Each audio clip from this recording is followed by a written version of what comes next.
Donald Trump is on a suicide mission, ramming through several initiatives and policies despite their wild unpopularity.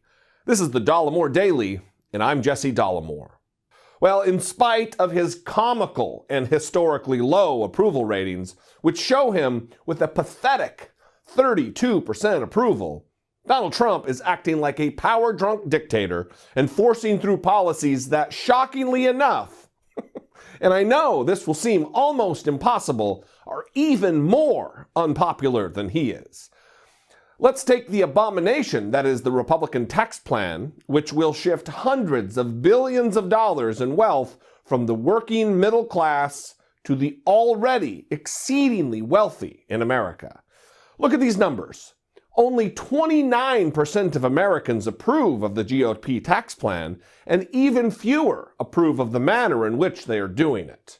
Also, today, the goof that Donald Trump handpicked to be the chairman of the Federal Communications Commission forced through a repeal of a massively popular set of regulations called net neutrality, which I've spoken about in the past. Net neutrality enjoys the support of over 75% of the country. That is a massive swath of the American people to disregard. So, I guess the question is why? Why is Donald Trump, this wildly unpopular president, flouting the overwhelming will of the people? Why is he acting with complete disregard for the logical and justifiable opinions of a giant cross-section of America? Why is he hell-bent to enriching the already super wealthy while taking from the middle class and working poor in this country? Why is he doing away with common sense policies that protect the internet and the rights of hundreds of millions of American consumers? Is it because Donald Trump really wants to be an authoritarian like his buddies Putin in Russia, Duterte in the Philippines, and Erdogan in Turkey? I think so. And I think so because he has zero respect for democracy.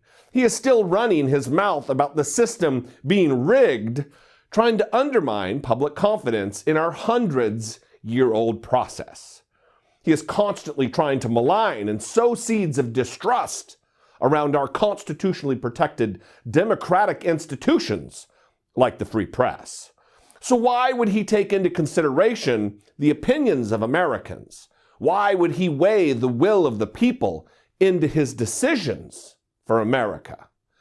They say the simplest conclusion is likely the correct one. Well, the simplest conclusion in this case is that Donald Trump doesn't care about how you feel. Donald Trump only cares about how he feels. He doesn't represent we the people.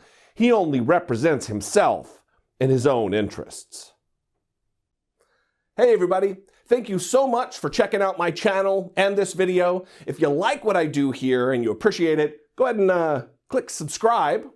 And if you really like it and appreciate what I do and you'd like to join my Patreon family, there's another link there for that. It's not just for the podcast. It's also for YouTube. Thanks a lot.